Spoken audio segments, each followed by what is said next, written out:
woke up this morning, not used to this feeling. There's nothing standing in my way no more. The sun is still breathing, the sea is bleeding. I'm living in a brand new day. Come on, oh, come on, yeah. Rock City Network's Faster Louder coming to you from the Parmelian Hilton in Perth for the One Movement 2010 Festival. And joining me is our founder, co-chairman and CEO of China Top 100, Gary Chen. How are you? Great. Good. Hi, how are you guys doing? Now, Gary, you gave some interesting information to those of us who haven't visited China and to how the music industry works over there. It's not too far removed from how we understand it in the Western market, but could you explain a little more as to how you become, like an artist, for example, come from being an independent artist through to getting yourself into the top 100? Because it's quite a challenging process by the sounds of things. Well, actually, it's very easy. Yeah. And currently we have about 3.1 million tracks on shelf. And only about 200,000 are Chinese catalogs. Okay. So all the rest, 2.9 million tracks, are international catalogs. Yeah, right. So we work with indie labels directly, worldwide, and we also work with content aggregators like Orchard, etc. So yeah, it's very important that labels, the artists, need to submit their works to us, so we can make them available in China. Sure. Yeah, that's the first step. Yeah. And with making that available, what is the next step from there? You must have so many submissions. How do you orchestrate dissecting that? Is there a process that you go through to actually change those? And do you do them country by country, or do you just take them on as an artist as they're submitted?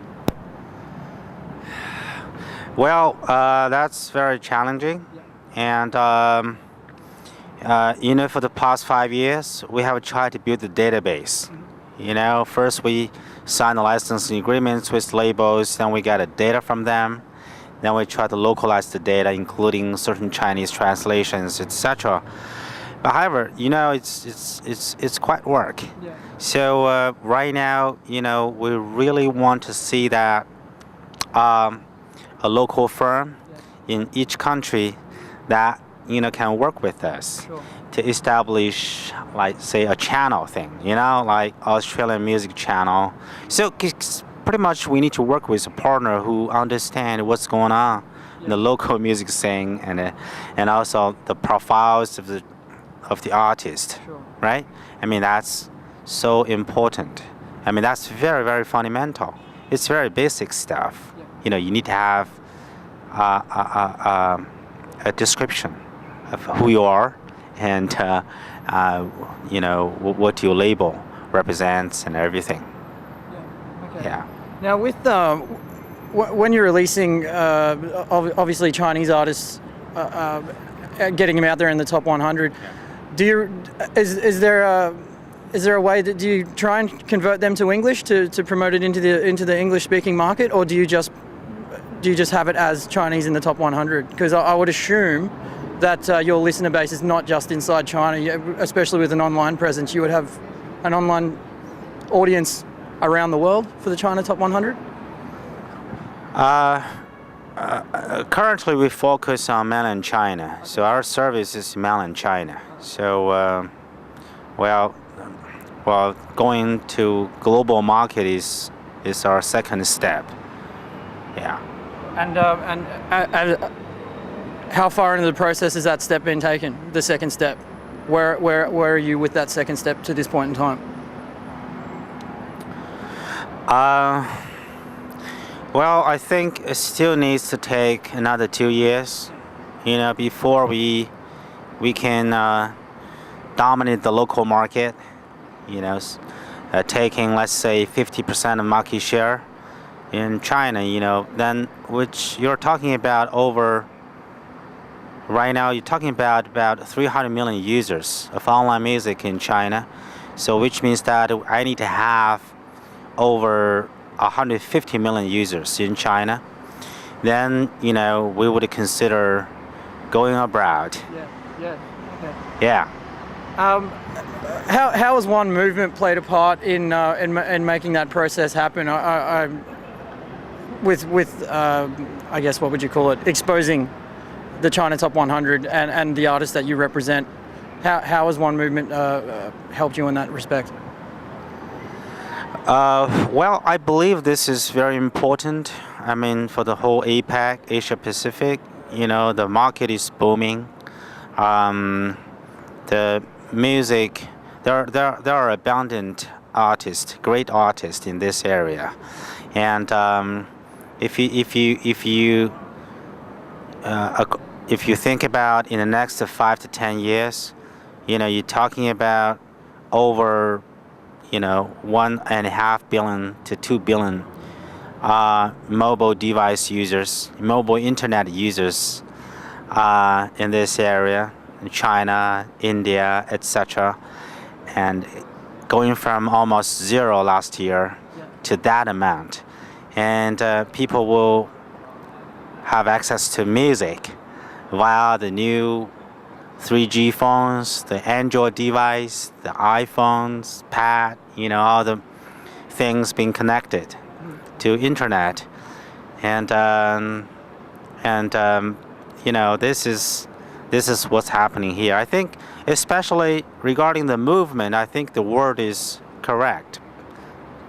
I'm not sure whether people really realize the meaning of the movement or not. Movement is quite big, and it's serious. And I think this year and year 2011, next year, and the year after 2012, these 3 years are so crucial for the next 10 years. I'm talking about the mobile internet era. You know, the PC web era was gone. It's near the end. So if there will be no movement, I mean really, you know, reinvention of the music industry, and I think it's a huge risk that, you know, all this we enter this new era. I think, you know, the opportunity is 10 times bigger, but the piracy risk is also 10 times bigger. It's so a lot easier to do piracy nowadays using the new technology, and so if we don't take actions in the next 2 years, pretty much, you know, the next 10 years, the whole situation will be the same as the past 10 years. Yeah. And it will be even worse, 10 times worse. Yeah. Now, what are the just a few more questions, then I'll let you go. I know you've got things to attend. What will be the steps that need to be taken to stop these things from happening in the next 3 to 10 years? Are there processes that we can take to stop these? Because they just seems like every time there's a stop put in place, there's a new way of being able to get around that stop. Do you have any ideas, or do you know the direction that we should be moving in order to get those stops put in place so this doesn't happen anymore? Well, I saw a band last night, local band called the Chemist, which is all great, and I met a guy today. I forgot his name, and I was very encouraged by these artists because these are new artists, new generation of artists, and they are sort of like entrepreneur type of artists. You know, treat themselves as a new startup. And each label should treat themselves as a new startup. You know, they're sort of like entrepreneurs, you know, facing the new era. And just like the IT guys in Silicon Valley, I think that's what we need, you know, in this industry, if we call this industry. Okay, not only focusing and investing in CDs and a couple of shows and touring the stuff, okay?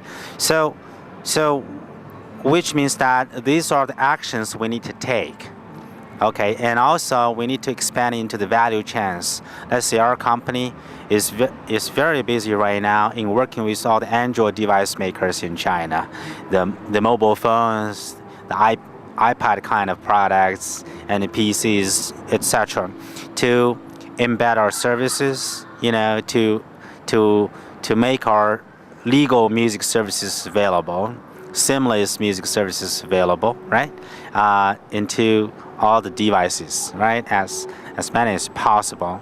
So it's very important that we take actions today, and I think what we need is a sort of like 360 licensing business, and we need to be open to all kinds of revenue streams, on the digital music era. I think all these are so important. We can't say, okay, we gotta do a iTunes a la carte download model, and that's the only model that will work. Nowadays, and people talk about, okay, we need to go with the Google Music Cloud service, the locker thing, $25 a year, and that may save the music industry. It will not.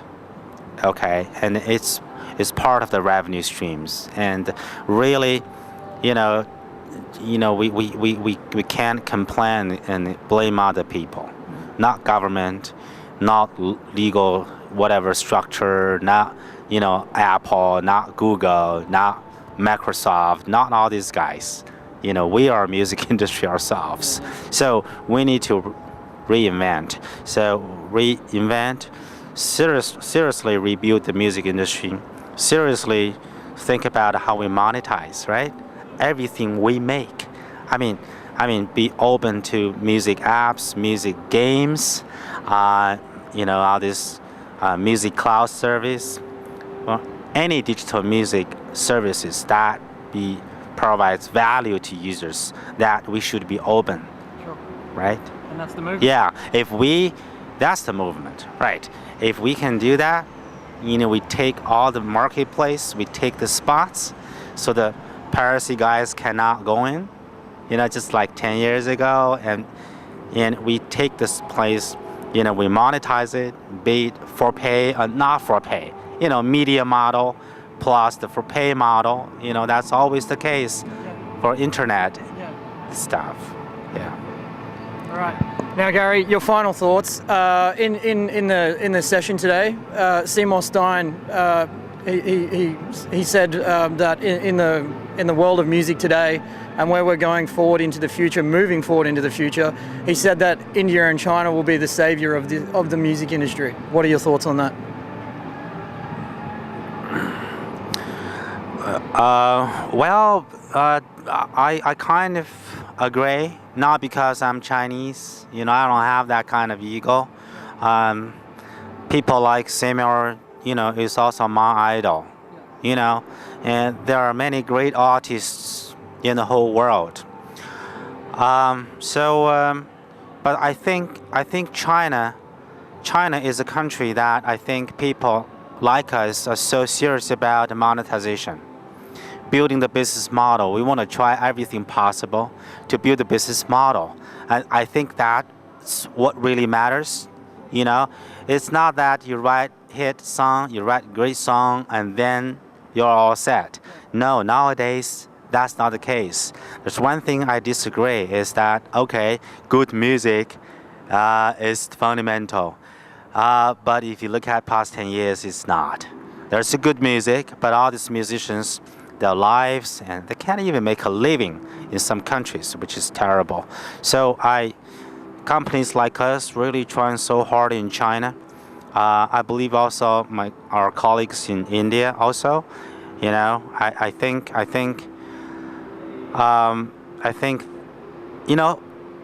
practically, I believe in music sector in China there will be 2 or 3 billion-dollar companies will come out from China in digital music era within the next 10 years. I have no doubt about it.